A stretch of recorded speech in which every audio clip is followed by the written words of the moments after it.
এবার পাকিস্তানের কাছে নত স্বীকার করতে বাধ্য হলো ভারত। চরম বিতর্কের তোপের মুখে ভারতের এই নত হওয়ার বিষয়টি নিয়ে দেখা যাচ্ছে ভিন্ন ভিন্ন প্রতিক্রিয়া। দুই চির প্রতিদ্বন্দ্বী ভারত ও পাকিস্তানের মধ্যে সমঝোতার ঘটনা ইতিহাসে বিরল।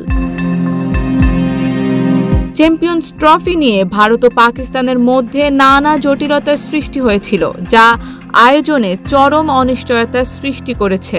ভারত ও পাকিস্তানের মধ্যে এই টুর্নামেন্টের আয়োজক দেশ হওয়ার বিষয়টি দীর্ঘদিন ধরেই আলোচনা ও বিতর্কের কেন্দ্রবিন্দুতে ছিল, যদিও দুই দেশই শেষে হাইব্রিড মডেলে সম্মত হয়েছিল। সিল্কোর সিল্ক অ্যান্ড শাইন, যাতে আছে আর্গান অয়েল ও ওট প্রোটিনের গুডনেস, যা আপনার চুলকে রাখে হেলদি অ্যান্ড শাইনিং।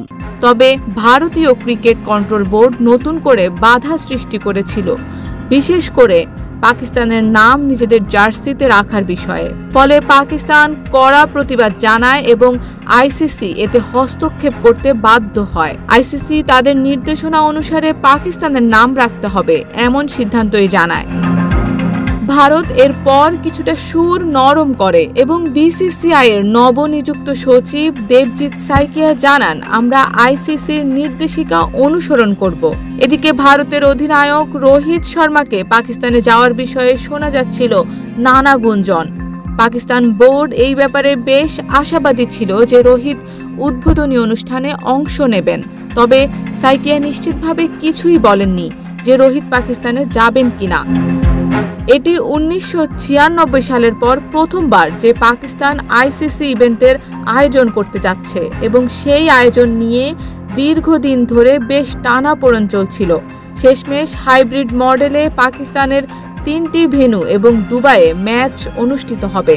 আয়োজক সত্ত্ব পাকিস্তানি থাকবে। এবছরের চ্যাম্পিয়ন্স ট্রফি 19 ফেব্রুয়ারি পাকিস্তান ও নিউজিল্যান্ডের ম্যাচ দিয়ে শুরু হবে। এই গ্রুপে পাকিস্তানের সাথে ভারতের পাশাপাশি থাকবে বাংলাদেশ ও নিউজিল্যান্ড। 23 ফেব্রুয়ারি দুবাইয়ে অনুষ্ঠিত হবে ভারত পাকিস্তানের হাই ভোল্টেজ ম্যাচ এবং 20 ফেব্রুয়ারি বাংলাদেশের বিপক্ষে ম্যাচ দিয়ে ভারত তাদের টুর্নামেন্ট শুরু করবে। এই চ্যাম্পিয়ন্স ট্রফির আয়োজন দুই দেশের মধ্যকার ঐতিহাসিক প্রতিদ্বন্দ্বিতার মধ্যে উত্তেজনা সৃষ্টি করবে বলে ধারণা করা হচ্ছে, যা ক্রিকেট প্রেমীদের জন্য একটি মনোরঞ্জনকর মুহূর্ত হিসেবে থাকবে। শারমিন নিশু, ঢাকা পোস্ট।